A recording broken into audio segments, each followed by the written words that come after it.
Hello guys, and welcome to another quick tutorial video. And in this short tutorial video, I'll be showing you how to buy the Vinu coin.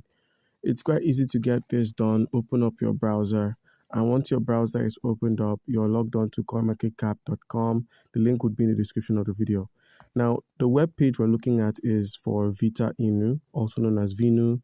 When you scroll down, you can head over to the market section to find the list of exchanges, both centralized and decentralized, that are hosting the Vinu token. So all you need to do now is take note of the Bybit platform, as that's the platform we're going to be working with for today's video.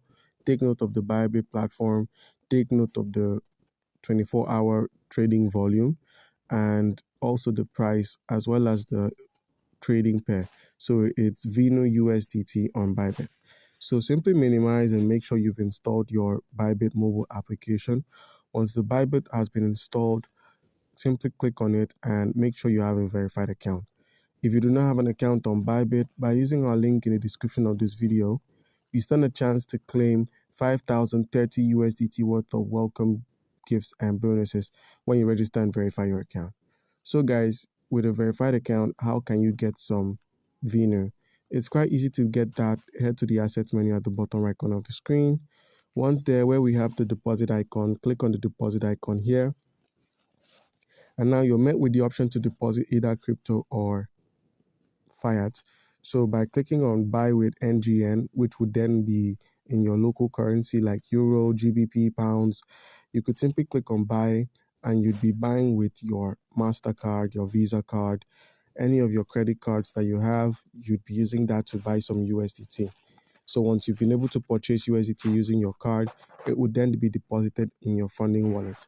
But as for cryptocurrency, all you need to do is simply click on deposit crypto, and you could either deposit cryptocurrency you hold outside of Bybit. You make sure you deposit a cryptocurrency that could be converted easily into the USDT, as the USDT is the main trading pair for the Vinu. So now, once you've got yourself some USDT, once you've deposited USDT on Bybit, head to the market section. Once there, simply click on spot trading. Use the search icon to simply search for Vinu USDT. Simply click on Vinu USDT, click on limits, accept the innovation zone, click on limits, select market price, enter the amount of USDT you wish. So let's say you've got 100 USDT. You could simply, by using the market price, you could simply buy the Vinu at the current price of the market, and you'd have the Vinu on your spot wallet. When you head over to the assets menu, reload, click on the spots, and you'd find the Vinu here. So guys, do comment down below if you have a question and you'll be given an answer. Thank you.